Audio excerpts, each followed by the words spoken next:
Okay, so I did finish Worm Arc 15, and I do plan on talking about it, but before I do, there is some Worm related housekeeping that I need to address.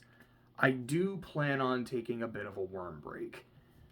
And it is also important that I say what this break isn't. This is not me giving Worm a Snoop Dogg award. It's not me saying that I want to drop it, that I'm not enjoying it, that I think there's better uses of my time, blah, blah, blah, blah.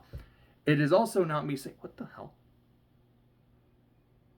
Okay, I just realized that one of my figures was not where she normally is.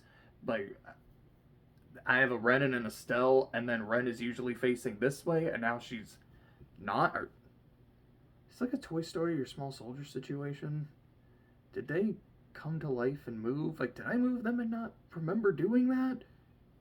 Huh, that. I'm not gonna lie, that's kind of freaking me out a little bit. Anyways, point. It is also not me saying I don't want to read or like I'm gonna take an indeterminate amount of time and like an indefinite break. It's just more of a I'm about halfway through and I've enjoyed it a lot, but it's also been a lot of worm. I kind of want to take a little bit of a break for probably till about the end of May, maybe a little bit longer because I did get some other like physical books that I want to read. And granted, I usually read Worm while I'm doing other things, like I'm taking a walk or if I'm driving. And believe it or not, I'm not going to be reading a physical book while I'm driving. But there's just kind of that little, always like that voice in the back of my head being like, hey, you should be reading it right now. You know, it's like, hey, you've got time, you should do it right now. Make sure you get it done. Make sure you get it done. I'm like, I would like to just kind of silence that for a bit. Let me relax. It's like one less project I have to worry about. You know, the line from Hamilton. There's one less thing to worry about. You know, but I want to just like read a couple other books. Then after some time away, I've seen some other people. Let me get back into reading Worm for what's more or less the second half of the story. That sounds really good to me. And it was really funny because yesterday, because I finished 15 on Monday, and today is Thursday, so I'm going to do a room talk video here in a bit after the Worm one. I was thinking yesterday, like, you know, it's really nice not having to need to read it. And again, not having that voice in my head going, hey, did you read yet? Hey, did you read yet? It's relaxing. I also miss reading it because I like it, because it's really good. So as much as I say, I kind of like to maybe go like the rest of the month, focus on other stuff, not have to worry about Worm, there's a non-zero chance I'm going to be reading it anyways, because believe it or not, as much as I have complained about it at times, I do genuinely really like it. So with that out of the way, let's actually talk about Arc 15. So Arc 15 starts with the Undersiders talking as a group about like, so here's the thing, we do want to take out Coil. Are you guys okay with it? And Aisha's like, look, I mean, if my brother's in, I'm in. I don't even remember what Rachel said. I think Rachel was just like, I don't really care for. I think that was it. She's like, look, I can get by just fine on my own, and Coil seems to think that I can't, and that bothers me, so I don't like him. And Alex like, look, dudes, we let Jack Slash go, the world's gonna end soon. And if the world's gonna end, I might as well piss off my boss. It is what it is. And then they have this like argument afterwards where Taylor's like, the world's not gonna end. Come on, why are you like this? He's like, dude, I'm on your side here. I said I'd help. Why are you giving me shit? So it comes to that, and they talk about some like specifically they're talking about like we need to do this soon because Dinah is still out of commission, and if Dinah is out of commission, that means Coil can't use her, and if he can't use his precog, this is the most vulnerable he will probably ever be. They also talk about how like the mayoral elections are coming up soon, which doesn't actually happen in this arc. I assume that's arc 16. And like he's going to be very busy dealing with that. I don't know if Coil himself is running. They made it sound like he has his agents. He will not be doing it himself. But there's a non-zero chance he might do it anyways. He's going to have his hands full with that. His other stuff that he does around the city. Without Dinah, this is our chance. So Lisa makes some side deals. She talks to the New Wave heroes. They make a truce for about 2 weeks. We'll put a interlude-sized pin in that. I will go and say there are 4 interludes here. I'm going to talk about 3 of them right at the end, even though that's not how they're spaced out. The only one I will talk about as part of the story is Brian's, because it feels like, I have to talk about this one kind of where it happened. The others I'm just going to save until I'm done with the rest of the narrative. Where was I? Okay, so Tattletale negotiates a truce with New Wave, or at least a ceasefire, and is trying to get one with the Chosen, and no one else in the team wants a ceasefire with the Chosen. Like, no, they're pieces of shit. We have to go after them now. Which, fair enough, they are literal Nazis. So they go and attack some Chosen who are in their I don't remember if it was Skitter's territory specifically, but in one of the territories. They beat the shit out of them. It was pretty fun. Like, I really like Knight. Just this power of, like, yeah, when someone isn't looking at you, she just turns into this monster, but if you're able to look at her, she turns back to normal. Is why she usually works with Fog, who can make a giant fog so you can't see her. Like, that, the power synergy is really neat there. I like it a lot. And how they're like, okay, we beat her. We have to make sure that we coordinate when we blink, because otherwise we can't, like, we might blink and then she'll kill us like a weeping angel. Like, that's really neat. I love shit like that. There were these 2, I think it was Victor and Othala. Victor's power is he's described as a talent vampire, where he can just, like, take someone's talent, and it can be temporary. He can give it back, or he can just say, no, this is mine now. And it's not like the Sharingan, where he can copy it, but both of you have it. No, he just steals it from you. Well, that's neat. There's, like, he knows, like, just different, like, Boy Scout things, like, different ways, like, to tie knots. He knows a lot of, like, Kung Fu and martial arts. He knows a lot of different languages. Like, this is a really useful dude. And the person he often teams up with is Othala, who can touch someone and give them a temporary superpower. One at a time. My understanding is she can give 1 power per person, but she can give it to multiple different people at a time. That's my understanding. It could be wrong, but they specifically said 1 power per person. And it could be like, cool, boom, you have super speed now. Boom, you have invulnerability, etc., etc. And I think that's super neat. How else did they fight? They fought Fog, and I think they had Shatterbird put him in just like a glass box. My favorite part, okay, I don't know if this is actually my favorite part of Arc 15. I think it is actually Brian's interlude. But one of my favorite moments is Alec has Shatterbird do some shit. And then afterwards, he's like, who's a good widow, Shatterbird? You are. Like, he's talking to a dog. And I was cracking up listening to it. And then Taylor's like, hey, man, she's still a person. You shouldn't treat her like that. Okay, number 1, as far as I'm concerned, no, she's not a person. She's just my tool. 2, what was the other thing he said? I think 2 was just, shut up, dork. And then 3 was, like, Shatterbird, earmuffs. Listen, Taylor.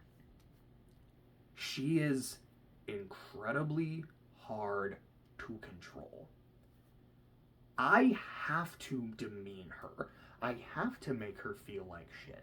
Because the more I break her spirit, the less likely she is to fight me. And if there's one thing that Shatterbird in particularly hates, it's being humiliated, especially in front of other people. So, the more I do this, the easier she is to control. So even if you don't like the way I'm doing my business, this is my business, so please climb all the way the fuck off my back.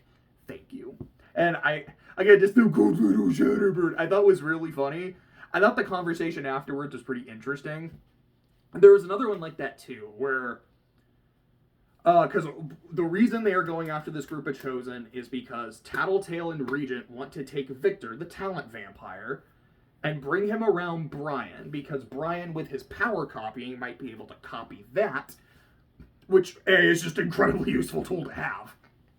But also, maybe Brian can just get some interesting stuff from Victor to use, and if we bring Victor around Coil or Brian with this ability around Coil, we can take talent from Coil. And by doing so, we could A, make Coil, less talented, make him more vulnerable, and 2, we could learn some of what his other skills and talents are, which would give us a better insight into what he's actually good at and who he really is, because they still don't know Coil's civilian identity.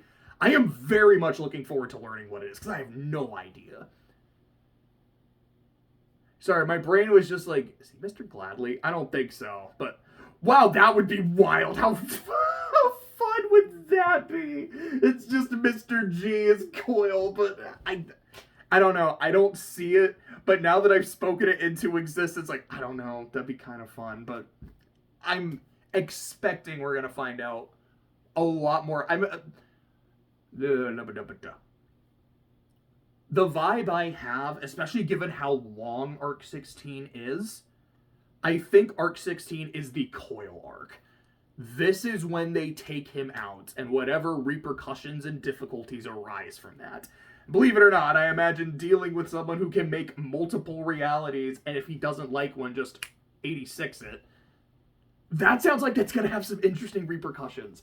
And I hope, I don't know if it will, but I want, when Coil is defeated, I want to read it from his perspective. Of just saying, okay, this is bad. Let me make an alternate reality where I do this. No, it still ends badly. If I do this, it still ends badly. And just how, despite the fact that he can make worlds and have all of these options, the walls are just closing in on him. That sounds amazing. And I pray his downfall. I'm not praying on his downfall, but I'm praying when it inevitably happens, it is from his perspective, because that just sounds beautiful. But I think that's what the next arc is going to be, so I assume that's probably when we'll learn more about Coil's civilian identity, because that's how I think that's going to go. I don't think he's actually Danny. Wild if true, but I don't think he's actually Danny. Oh yeah, anyways, Tattletale and Regent wanted Victor for all of that stuff. They didn't tell Taylor. Not because they were hiding it from her, as they even say, like, no, I think Regent was like, dude, I thought you already knew, and Tattletale's like, you know what, genuinely my bad. It's not that I was trying to go behind your back, I wasn't trying to be sneaky. I just thought you were cool with it. Why would you think I'd be cool with it? Points to Shatterbird. Because you were cool and we did it to her. But that's different. She's part of the 9. Was it different with Shadowstalker? No, because I know her and she's an awful person. This guy's a literal Nazi. How is this not different, Taylor? It just is. Like, I don't know. These are people who I, like, actually know were terrible. And yeah, this guy sounds like he's probably pretty bad, but I don't know, I don't know him as well, and it's the way it also kind of comes across. And again, this is that flexible Skitter morality that I find so interesting. It's because I have no personal beef with this guy. This is one of the 9 that are causing problems, and Shatterbird's song nearly killed my dad. She is on site. Shadowstalker is Sophia, one of the people who has made my life a living hell for the past few years, and someone who has actively tried to kill me while she is in costume. I got beef. This dude, he's just an asshole. Like, I don't feel like we need to go this far because I don't have beef with them. And I love that she gets called out for, she's like, I don't know, just like, I don't know if I can trust you guys for not giving me information. And Alec just goes, really? Coming from you? What do you mean by that? What do you think I mean by that? In addition to all the concessions that we make because of you and your flexible morality, you, the one who was an active mole and joined us to turn us in, says you can't trust us because we didn't tell you everything? How dare you? Like, I'm not even that mad about it. But, like, really? That was gold. I loved that. Again, I know I'm very critical of Taylor a lot. I genuinely do like this character. And I do find, there's times where I do genuinely find the flexible morality to be a bit infuriating.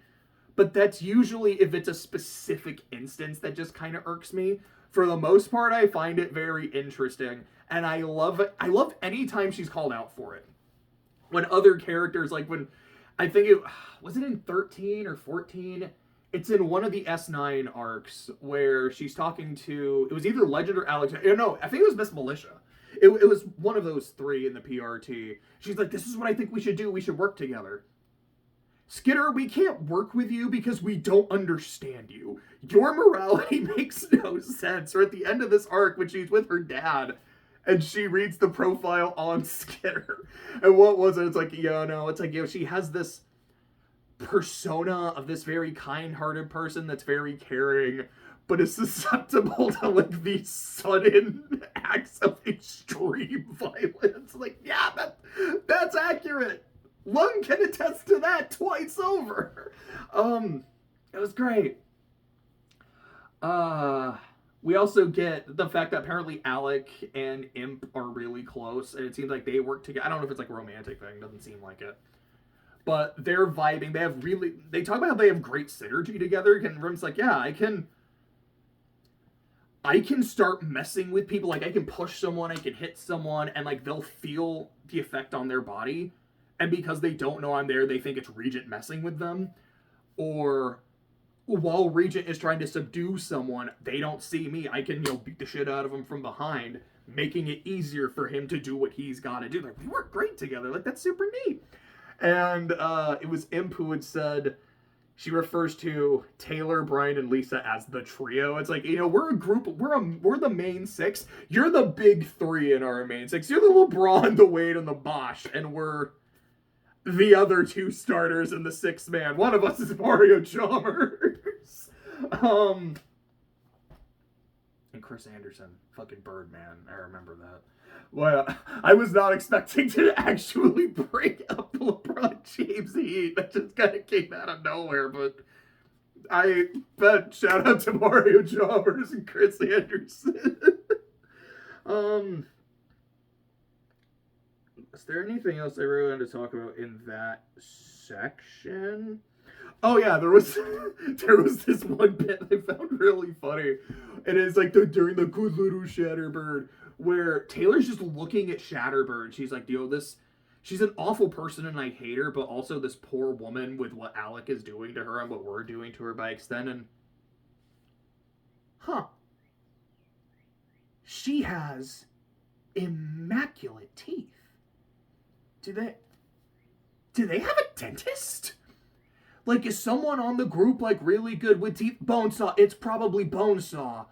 Does Bonesaw make sure they all have really good teeth? Or, like, do they have a guy or a girl that, like, they go to? Like, do they threaten them? I mean, it's the 9. They probably do. Or is there just someone that's like, hey, whenever we need medical attention? I mean, again, that's what Bonesaw is for. And she just kind of has this thought process, like, out of nowhere. And, like, there's like, thinking about it, there's some really, like, just goofy, funny moments in this arc. This arc was fantastic. I loved it. I thought that was great. So, yeah, I think that's about it for that section. Then we get to Brian's interlude. So something I had said in the last couple arcs, arc 13 in particular, as much as I like Brian, and I do, I kind of had hoped I wanted him to die when we got to that situation in arc 13 when he's Bonesaw's prisoner.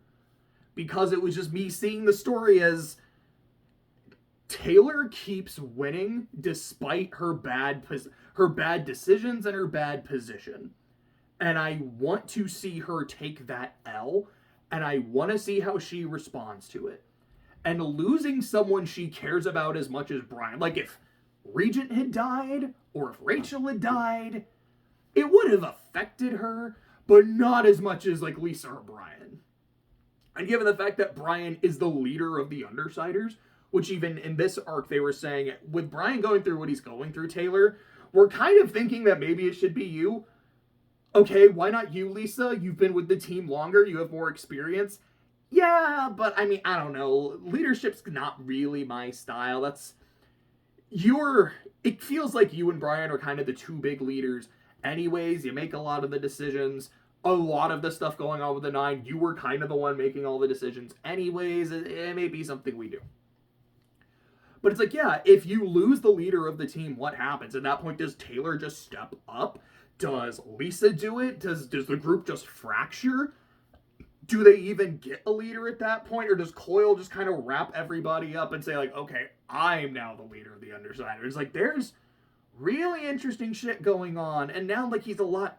Like, I know he went through something really bad, but now he's also way stronger. And because of this, they were not only able to kill a member of the Nine, but now they understood how Siberian's power worked. They were able to get her not really taken care of, per se. It's like they were able to get her on the run. I know this is a horrible situation to have happened to him, but I can't see this as anything other than a net win. But if I'm able to see in later arcs just how much it's affected Brian, my opinion on that might change. And I got to a section where this is how much it affects Brian. And it's great. Not in the sense of, like, it's great, it's wonderful, but it's like, just, again, narratively speaking, and, like, from a character perspective, this was amazing. He talks about how just on edge he is at all times after what happened to him. About how it's, from what I remember, it's like he can still feel what Bonesaw did to him in those parts of his body. He can still hear her talking to him and kind of whispering, like, hey, maybe we can do this next. And he can feel it, and he's never comfortable as a result. And there's just, like, he's fighting a punching bag, because, you know, that's something Brian does. Like, he was a fighter. And he's just destroyed his hands because he's not satisfied. He just can't get satisfied because this is something he can't beat. But it's always fighting back. And it was great. Like, I get it. I understood it's like it had an effect on him, but I just really wanted to see it, and I got to see it. He has this conversation with his sister, and it's clear he's not okay, but he's trying to pretend that he's okay enough, and she can see through it, but doesn't want to push the issue. And then she leaves, and then Taylor shows up. She's like, yeah, I wanted to have someone here look after you, give you updates, and I brought some chicken, we could cook dinner. And there's this part where he's just looking at her, and the best way I can explain his narration is, she's not really all that attractive, but alas, she's baby girl. And then, like, they cuddle and they kiss, and it's like, oh, okay, they are a thing. I think maybe, because then it gets back to Taylor, and she's like, so that happened and it was great, but now what was that? Was that, he needed someone there and I was there for him? Was it just like he needed a warm body and I was the warm body? Is it like he genuinely kind of sees me that way and it was just a one-time thing, though? Or, like, are we a thing? I'm not sure, and I'm really bad at this kind of stuff, so I don't know how to pursue it. And I think it was, again, either Arc 13 or 14, and maybe in both, where I had said, as much as I'm enjoying all the stuff going on with the 9, because it was great, the story has become about Skitter rather than that split between Taylor and Skitter. And in this arc, I got to see Taylor again. Again, it's some of those moments of like, wait, how the hell do they take care of their teeth? All the stuff with Brian, then again, seeing her dad at the end, like, okay, I'm getting Taylor back. I still have all the wild shit with Skitter, but we're getting the balance that I love in a good superhero story. So after that, there's a meeting with Coyle. Be like, all right, you, how's your territory going? Blah, blah, blah. You, how's your going? Blah, blah, blah, blah, blah. And then they kind of make their plans for the rest of the day. So, Ballistic is going to go to Dolltown because it's Parian or Parian? I'm not sure. I think it's Parian. I could be wrong about that, but the doll girl, her settlement is in his territory. He has to go take care of that. And Skitter's like, I'll volunteer to help because, I don't know, I think doll girls kind of need, and me trying to hunt the nine is what brought them into Dolltown, and I feel kind of responsible for some of the shit that happened, and if I can take care of a problem without people dying, it'd be great. And Ballistic is not happy. It's like, you're just kind of stepping over my toes. Come on. In addition to that, Skitter has an appointment that night with Trickster and Genesis, and they're going to go visit the mayor because the mayor is going to go to DC to talk about, like, to make a plea either for Brockton Bay to be condemned or to convince them, please don't condemn my city. And because Coyle wants Brockton Bay, they are there to incentivize the mayor. Like, come on, you should maybe keep the city around. Meanwhile, Lisa's telling Taylor, so, you know how we have a plan against Coyle? Yeah. My power's telling me he's aware of it. And that he's gonna try something against you. That, he might think that you're more trouble than you're worth, even though you're worth a lot. There is a non-zero, and by non-zero, I mean it's gonna happen. There's gonna be an attempt on your life tonight, and it's probably gonna be during that job. I don't know if it will be Trickster and Genesis. They might be in on it. Just, keep aware of that, and also, don't make it seem like I told you, because he's been making it very obvious, and my powers, like, my spider sense is going nuts with this, so it's like a test of my loyalty. Please don't die.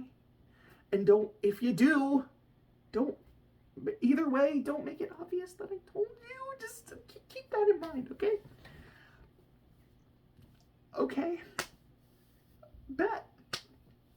So Skitter hangs out with Ballistic, and she's talking to him to try to get a lot, like, more information. It's like, what can I learn about you? What can I learn about the Undersiders? Or excuse me, not the Undersiders, the Travelers.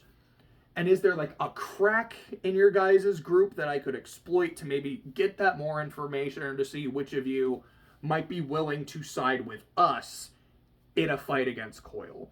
And as I'm reading this, I'm literally just thinking, Taylor is playing Survivor. The Undersiders and Travelers tribes have merged. Coyle, I guess, is Jeff Probst. And is trying to be like, hey, what are the cracks in your alliance? Are there cracks? He's like, look, I can tell what you're doing, and it's kind of fucked up because we're coworkers. But here's what I'll tell you. Yes, there is some friction. Yes, I don't like Trickster, and I don't respect him. I also am loyal to the team, and I'm going to see it through.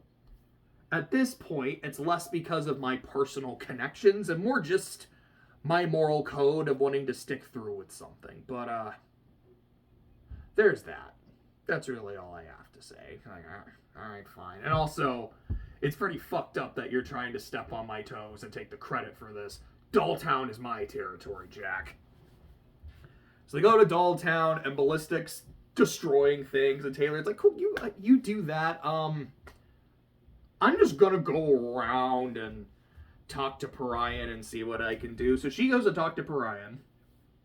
She gets ambushed by Flechette, because she and Parian are, again, I don't know if they're like a thing, but they're kind of a thing. And Skitter's plea is this. I want to give you a lot of money, so you can safely leave the city.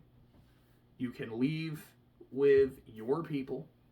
You can get them safety. You can get them the supplies they need. I know Bonesaw and her plastic surgery really messed them up. Hopefully this money can help them. Here's 200 grand.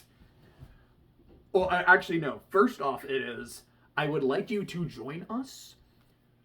Now, you don't have to be like a supervillain. You could just kind of, I don't know, maybe hold territory for us. And if other groups come in, you fight them off, or like you give us a call so we can do things. Like, if you don't feel comfortable doing jobs, like, I get it. Believe me, I get it. You don't have to do that, but, you know, we can come to some sort of arrangement. Then she gets attacked by Flechette. And she's like, okay, if this is the case, this is what we'll do. This is where to go to get the money. It is being delivered to you. I wish you all the best. While also having this conversation with Flechette about, again, like one of those moral conversations about morality and about, did I just say moral conversation about morality? Yeah, like, no shit. It's a conversation really, that was a B and not a V. I don't know how to talk. They talk about labels and how a hero, it is not necessarily that heroes are more moral or more ethical or overall better people than villains. It's just that they have that label, which makes it easier for them to get away with things. And the specific example she brings up is Harmsmaster. It's like, this dude's awful. He's an asshole. I know, I've had to deal with him. But he gets away with all of these things. And like, even then, it's like he got arrested by the PRT and not sent to the birdcage because of his label. Anyone else, they'd be in prison for life. He got a cushy little house arrest, and then that couldn't even keep him. But no one really seems to care. He got a lot of people killed, so he could have his 1v1 with Leviathan, and he could be the hero. And he's still revered as a hero despite what he did. You want proof? You can go find where the armband is that got fried because of his EMP. Unless it got moved, this is exactly where it is and exactly what happened. And Flechette essentially saying, I don't believe you. A, because you're a villain. So, reinforcing the labels. 2, because you work with Tattletale, and everything we know about her is that she just plays mind games with people, which is accurate. And 3, because we know who you are. You are someone who does these horrible things, but again, kind of like what her profile says later, has this persona of this very kind-hearted person, but is prone to sudden acts of extreme violence. I don't believe you because I've seen what you're capable of consistently. And I think you're genuinely an awful person. And pretty much everyone except Taylor can see that. And I just thought that was a really interesting conversation. And then, she gets, like, spikes embedded in her arm and her shoulder. So she goes to a doctor to get that fixed. Brian shows up and is like, okay, so thank you for the money. It was great. It's not enough for everything and everyone. So, look, Flechette's been my friend for a long time. Like, I don't want to go against her, but I don't know, maybe I could do this thing for you where I hold Dolltown and don't step on anyone's toes, but don't do any real super villainy stuff. So Taylor calls up Coyle's like, hey, Coyle, good news. I got the Brian thing fixed. Good, and Coyle's like, oh my god, that's so stupid. Skitter, what you just explained to me is we are going to have someone that is holding territory, but is explicitly not doing jobs for us. So she's not part of the Undersiders, and she's not part of the Travelers. You know what that looks like? It looks like we're too weak to get rid of her. Either, we're emotionally weak, or we're too physically weak to beat a bunch of living cloth. Like, we can't beat Kermit and Fozzie. Fine. Tell you what, I'll talk to her. I'll have one of my subordinates talk to her for me. Because if she's down to help to some degree, it's something we can use. And if she's already made friends with you and you work for me, it can kind of work. Just, don't fuck up the job with the mayor. Please. Okay, I won't. Thanks, Coyle. Yeah, this is the guy who's trying to kill me. So, if I'm remembering correctly, then she does her job with the mayor, which again is with Trickster and Genesis, and the job is to interrupt the mayor's family dinner, scare him a bit, tell him like, hey, make sure Brockton Bay stands, you hear?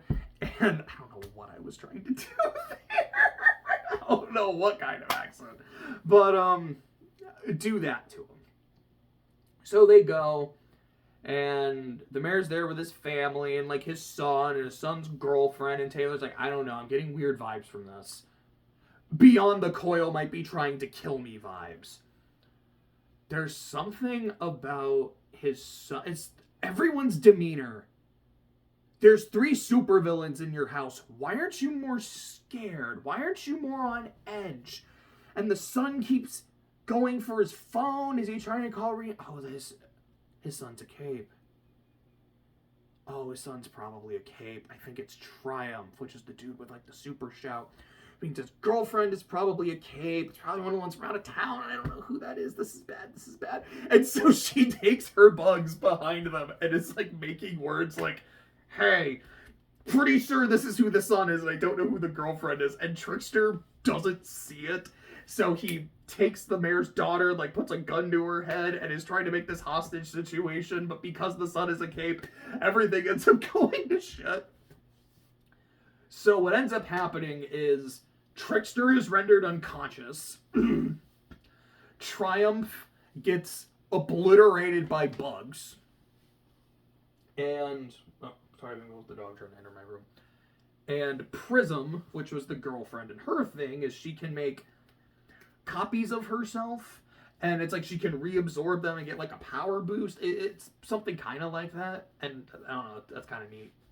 She also gets messed up by, like, bugs and, like, silk tripwires and whatnot.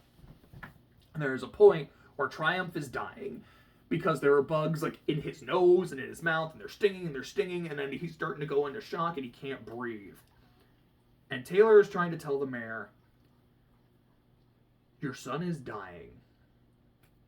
And I have EpiPens with me because I don't want anyone to die. Here's what I am offering. I will save your son's life, do no further damage. In exchange, when you go to Washington, you make the plea to keep the city. I have a better idea, because the voice used was like a Nixon voice. It was great, and I loved it. Save my boy, and I won't shoot you with my shotgun. Because he was the mayor was back in heat. It was great. I was like, no. These are my terms. And I'm not going to move to save him until you agree. And yeah, she just held a man hostage. And the mayor relents, like, he's my boy. Please save him. So she does, and she gets out of there, and she's able to save Trickster and Genesis. And there were no attempts made on her life, you know, aside from the mayor packing heat. And then she's like, okay, I don't want to go back to Coils because I might die. I'm gonna go home. So she goes, and she sees her dad. Her dad's super happy to see her, and she just kind of hangs out for a bit. And oh, what are you barking at? Oh, I'm almost done. Tell you what, I'm gonna pause real quick and go check the dog. Okay, I don't know if you can hear her in the video. You probably can't. My dad was just moving the car, and my dog is freaking out, and I just don't. I would never get along with Rachel because I'm just not big on dogs. I'm going to be honest. And it's just because of this. Something slightly moving, or like, oh yeah, here's family or friends coming to visit, and then a dog just freaking out, and then if you try to tell them to stop, you're not even yelling, I'm just like petting them, giving them some love and attention, they will still just keep barking, and I hate it. But anyways, she's with her dad. She's able to kind of chill for a bit. Then she gets a call from Lisa. And she's like, okay, Lisa, what's up? That's a good question. Because, I was in a meeting with Coil. And, my power is telling me what's about to happen. And that is like, no, like, he's trying to move against you. He's going to kill you and all this stuff. And then he just tells me, as valuable as I am, my power isn't as strong as I think it is. Taylor, I don't think he was actually making a plan against you. He just tricked my power into thinking that he was. We've talked about, it's not even something that they've talked about, it's as someone who has been paying attention to the story, there's always moments where Lisa's power doesn't work. Where she thinks this is what's going to happen, but something else happens as well. It's powerful, it's useful, it's not omnipotent, and she is not omniscient. Coil has found the workaround for it, and he's letting her know, like this. She's like, I was right that he was testing me, but not in the way that I thought. He was testing to see if he could trick my power, and he's right. I don't know what this means for us going forward. And I love that. I just love Coil saying, for all intents and purposes, I know you're planning to betray me. And it doesn't matter. Because I know how powerful and important you are. Like, how genuinely valuable you are. Your value to me overrides the potential danger. Because I know how to work around your power. As far as I'm concerned, even with what you're planning, you are no threat to me. That's kind of badass. Which does make me wonder if what happened is he made a separate reality where he did kill Skitter, and then he just nixed that reality. Like, yeah, this is how I got around your power. I did it. And then it's not what I actually wanted, so I just released it. Like, I don't know. Like, again, I really like Coil. Coil, I don't know if I'd say he's my favorite antagonist because of how much I really enjoyed the 9. Coil has probably my favorite power in the story. I love the alternate reality shit. Let's see, was there anything? And I think after that, it really starts getting, I'm going to talk about the interludes. So let me just check, is there anything else I really wanted to say? No, I think that's about it. Okay, so like I said, there's 3 interludes. There's, aside from Brian's, Brandish, Alexandria, and Triumph. Triumph is the only one that's after all the Taylor stuff. The others are kind of interspliced every few chapters. Brandish's is even before Brian's. But getting into them. So Brandish is the mother of Victoria and Amy, the sister of Lady Photon, or Photon Mom, which I really like Photon Mom. And like, not necessarily the character, I just really like that name. So she is the one who is the kick-ass lawyer. And she's like looking through all her stuff, and she's talking to this dude named Alan. And I didn't realize who he was at first. Like, I was like, Alan, that's Mannequin's name. I thought Mannequin was dead. What the hell? And then at one point she says, she calls him either Alan Barnes or Mr. Barnes. And I went, oh, that's right. Emma's dad's a lawyer. Hey, that was it. I think she said, like, welcome back to Brockton Bay, Mr. Barnes. I went, oh, right, that's Alan. That's Emma's dad. Oh, that means Emma's back in Brockton Bay. Oh, we might get something interesting with that. And because of what Alec did with Shadowstalker, it might be now more apparent that, like, of Emma's bullying. We'll see if there's any fallout from that. Probably not, because, like, there's not a school to go to, but there's a non-zero chance. And Dragon was made aware of all of that. So maybe Dragon will be able to, like, because Dragon was already like, maybe this Taylor girl is Skitter. Maybe Emma's going to be kind of the key to figuring that out. And there's also me thinking, is Emma going to join up and try to become one of Skitter's minions? And if so, how is... Like, I know there's, like, other really important stuff with Brandish to talk about, but I'm like, hold on a second. This might get interesting. Could Emma work for Skitter? Like, would Taylor accept that? I mean, I feel like there's the one part of me that says Skitter would take all the help that she can get and say, I have to separate myself from my regular persona. I will take Emma's help. There's also the part of me that says to be like, no, on site, I can't do this. I can't be around you. And even then, if Emma were to work for Skitter, would it be a way of rekindling the friendship? Would Taylor even want that? I don't think so. But maybe there's a part of her that would, and like there's a way it could get fixed. Or maybe it doesn't, and maybe if we're working for Skitter, we get to learn more about Emma and why she turned on Taylor, because I still think there's a reason for it. I don't know if it'll be a good or satisfying reason. But again, I'm like, there's just so much bitterness and venom from Emma's perspective. I don't think it comes from nowhere. My theory is still primarily that she has a thing for Taylor and was just...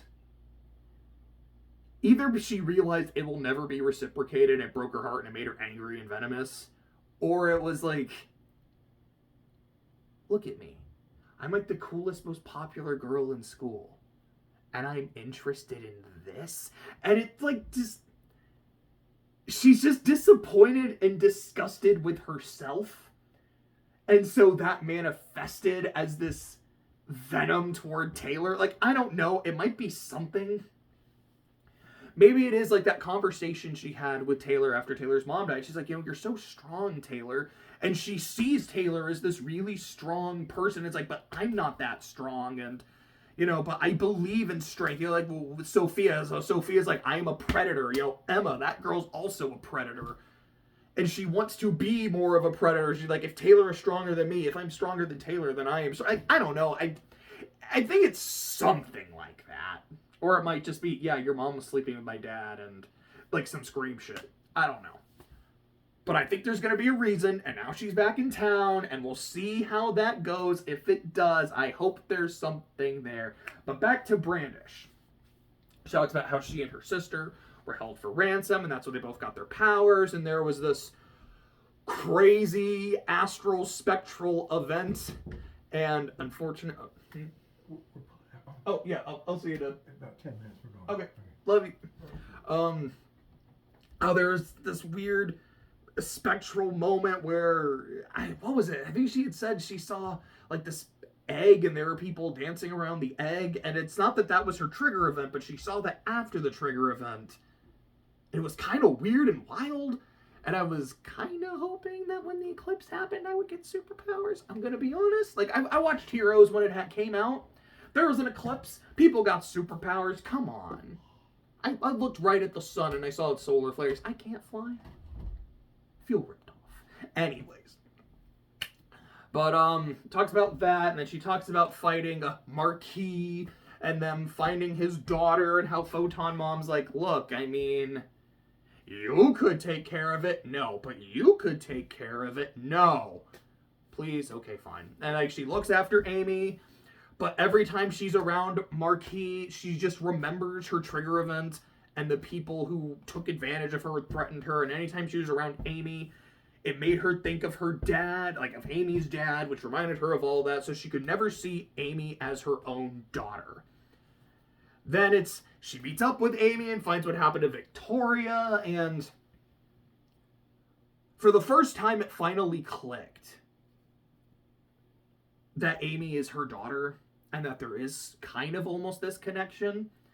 But then Victoria goes to, they said, a parahuman asylum. I'm assuming so they can fix her body from, like, the meat cocoon.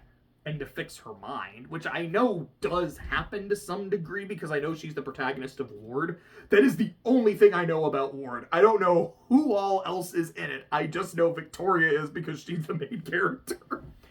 And Amy volunteers to go to the birdcage where she meets back up with her father, and then Brandish is like, look, I finally saw her as my own daughter just as it was time to let her go. And now I'm like, oh, Amy's in the birdcage. This excites me because I've been wanting to see the birdcage. I really want to learn about all the prison dynamics. So anytime we get a peek in there, like the what was her name? Like Songbird or Nightingale, whatever the hell. Was it Canary? I think that was it. Like that Canary chapter of them being moved to the bird cage, and that scene with Lung and Bakuda, or when Dragon is looking inside the bird cage. I loved that. And my friend had told me, he's like, there's a character that goes to the bird cage that you're going to follow for a bit. And I'm like, okay, that might be Lung. We followed him a tiny bit. Maybe not like, oh, it's Panacea. Hell yeah. I'm so excited for this. Like, are they going to bust out of there? Because I've been thinking, it's like, we're going to see inside the bird cage, and there's probably going to be a prison break. Yo, this might go wild. So I'm very excited to see where that goes. If I remember, that's kind of all I really wanted to say about Brandish. Yeah, that's basically the only other thing. And there's like, yeah, New Wave had a ceasefire with the Undersiders, which I already talked about. So then it's Brian's, which I talked about. Then you get Alexandria. So Alexandria is a cauldron baby. She was a cancer patient. She met the doctor who's like, hey, you can die of cancer, go through chemo, or human experimentation and get superpowers. There's no guarantee it'll work. You might turn into a man who's permanently melting like a candle. Or you could become Superman. You want to? I don't know. I mean, like, yes, but don't you have to talk to my parents? This is not what you would call a legal contract, so no. So she signs, she gets all these cool superpowers. There's this one scene I really liked where she's interacting with Legend, Hero, and Eidolon, who all have like these really bright, like happy costumes and whatnot, and she's just wearing black. It's like, yeah, you should have a better costume, something that really instills, I don't know, like hope in the masses when they look at you. Yeah, but it's easier to get the blood out when I'm wearing black. Like, that was kind of gnarly. But she and the doctor were the ones that really came up with the PRT, and not just having heroes around, but Alexandria is the one that said we should form a team, and I have this plan to integrate parahumans into society for them to become more accepting of us. Like, this is my plan for our group and for the wards and blah blah blah blah blah. And I'm like, oh, so she is like the brainchild of this, and she's a cauldron baby, which is why Cauldron is really in bed with the PRT. This is kind of interesting. They talk about how Alexandria's civilian identity, whoever it is a very prominent politician. That's kind of interesting. I want to see where that goes. They show a fight with Behemoth, and the way they describe it is like essentially Behemoth can just like manipulate kinetic energy, but he's like doing shit with sand, fire, lightning, and Alexandria is someone who is not quite invulnerable, but hard to damage and can heal really quickly, and Behemoth is kicking her ass because the Endbringers are a problem. I can sense an Endbringer coming up soon. I don't know when. I mean, I don't know. Maybe that's how they take care of coils. Like, it's an Endbringer that happens. But I feel like within the next few arcs, we're gonna get an Endbringer attack. And I really want to see one. Oh, yeah, it also shows again. Oh, yeah, this ship was Siberian. So they talk about the Siberian fight. How she recognized that it was Manton. Because Siberian looks similar to Manton's daughter. And he had given the, I don't remember exactly what they called it, but I remember in an earlier arc they referred to it as like Project Nemesis, so I'm just going to call it that. He gave her, like, the Nemesis formula, but I don't remember if they said that it killed her, but it sounds like it didn't work. She did not get superpowers, so she's like a case, what do they call them, like case 53s or something?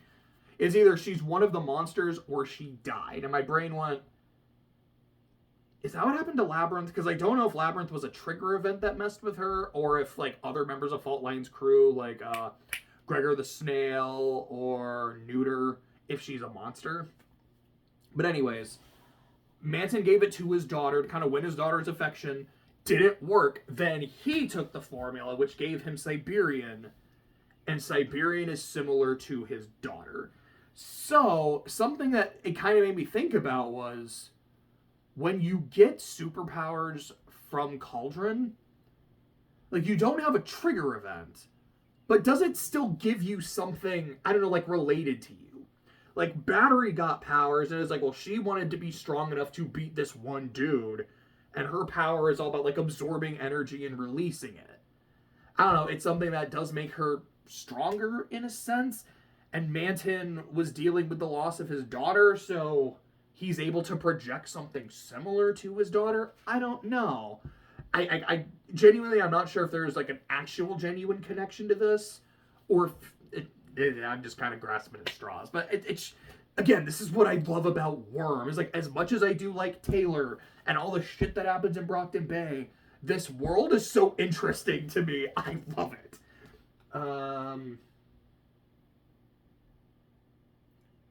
There's also a scene where she's talking to the doctor, and the doctor was saying that, what was it? She was saying that everything going on in Brockton Bay right now is on Coil's shoulders. The implication that Coil is also part of Cauldron. Because it's also something I've wondered is, what the hell was Coil's trigger event to give him a power like that? It was like, oh, you know, if he's a Nemesis baby, that kind of makes more sense. And they also mentioned that Coil has been working with a dude referred to as the Number Man, who in Legends Interlude was there in that group of the PRT and the Cauldron members. So Coil is for sure part of Cauldron. Whether he's like actively working for them or if it's one of those, he's doing his own thing, but he owes Cauldron a favor. I'm not a hundo, but he is in bed with Cauldron. That was her interlude. The last one was Triumph's. So Triumph's interlude is he's in the hospital, Prism was in the hospital, and there's a PRT meeting with Assault saying, okay, the Undersiders are an absolute fucking problem. Cops and robbers, they broke that because they found out a Cape civilian identity and attacked him in his civilian identity and his family. This is unacceptable. They have gained so much power. You see what they're doing to Shatterbird, which granted, like, member of the Nine, fuck them. But they're still doing that to a person. We can't let them continue. They have to be priorities. Yes, I want revenge for what happened to Battery, but they are genuinely a problem now. And Miss Militia trying to say, okay, what happened with the mayor, I genuinely don't think that's because I don't think it's because they found out someone's civilian identity and acted. That was just them trying to mess with the mayor of the city. It just so happens that the mayor's son is a Cape, and they figured things out in the process of that. They have Tattletale. They probably figured that out. Fair enough, maybe. Shatterbird is a member of the Nine. Yes, they're still using her, and that's not good. I feel like the Nine, there are no rules at that point, which, again, Miss Militia was the one. Again, it might have been Legend of Alexandria, but I think it was Miss Militia who had said, we don't want to put Charity in custody. Or not Charity, excuse me, Cherish. Just fucking kill her. She's part of the Nine. There are no rules at that point. But is this genuine conversation of, like, as the heroes, what do we do here? Do we, like, they are a problem. We can't ignore them anymore. And we keep losing to them. If we make this a full war, it looks bad, especially if we lose. Logistics and, what's the word I wanted? It's like the public's opinion and impressions of us are like just as important as the actual results. And again, one of my favorite moments of the story is after the heist and the wards are like, okay, we just got our asses kicked. Now we got to figure things out. You know, like, okay, how do we spin this to be not positive, but less negative? What did we learn from this? Like, their powers. Also, Bug Girl, she doesn't have a name yet. We can name her. What do we want to call her? Well, we don't want to call her, like, Bug or Worm or Gnat. Like, yeah, you know, it makes it sound like she's a bad person and whatnot, but at the same time, it means we lost to someone named Maggot. That makes us look terrible. It's like, let's give her a name that doesn't sound, like, heroic, but, you know, sounds respectable so we don't look like shit for losing. Skitter. And that's how she's named Skitter. I love that. So, it's the villain, it's the heroes talking about their that's what I wanted, was their publicity. And these two people show up in fucking Fallout power armor, which I haven't watched the Fallout show yet, but I do want to check it out. And one of them takes off their mask, and it's Dragon, or at least like one of Dragon's homunculi, saying that me and my friend here, Defiant, are gonna go hunt the Slaughterhouse 9. Like, we're... Basically, at this point, he's more machine than man, and I'm kind of more machine than woman. So we're just gonna go follow them, hunt them down, because no one would be able to hunt them the way that we can. And Triumph is watching this thinking, that's Armsmaster beside her. Everyone here knows that's Armsmaster. After what he did, he should be in the birdcage. Or if not that, as a salute to his service, he should be in house arrest or some kind of prison. And instead, we are giving him freedom and letting him run around and do whatever he wants and still be a hero. How is everyone okay with this? Like, is no one going to say anything? Say what, Triumph? About Defiant over here. And then it's Pigo specifically. He's like, what do you want to say, Triumph? I'm not trying to...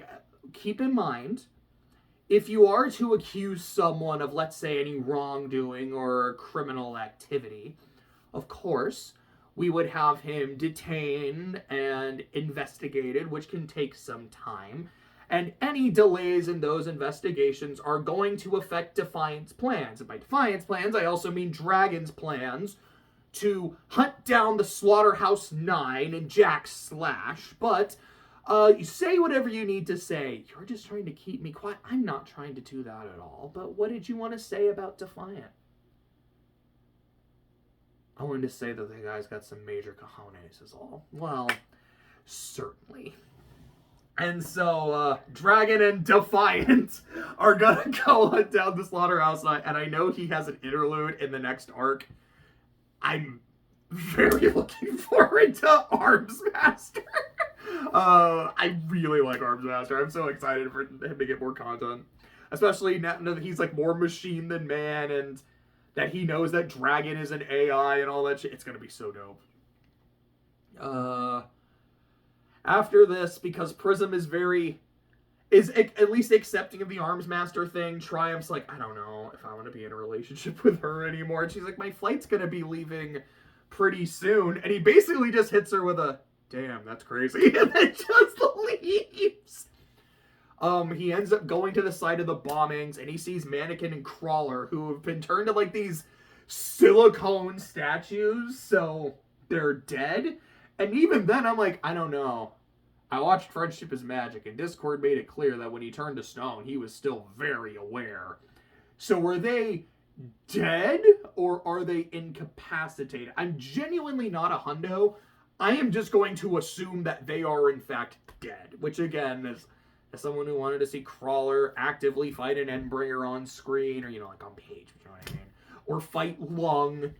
Disappointed that this happened, but I don't know. It's still kind of badass that it happened. They're even saying, like, Crawler was, like, the way he was posing, like, he was like, bring it on and hit me with your best shot. And unfortunately, he could not take that best shot. But, yeah, I think that was it. That was Arc 15. It was really good. I liked it a lot. Like I said, I do want to take a break for a bit, but it is not because I want to drop the story. It's not because I'm getting sick of it, and it's not I'm not going to touch it for who knows how long. It's I want to kind of take a few weeks. I don't want to get too burnt out because I've read a lot of Worm. I got some other projects I want to do, like games, VNs, physical books. I'm hoping I will get back to it at the latest by June. I would be shocked if it took that long. There's a non-zero chance I'll sometime next week just say, fuck it, I want to read more Worm. But, that was that one. It was good shit.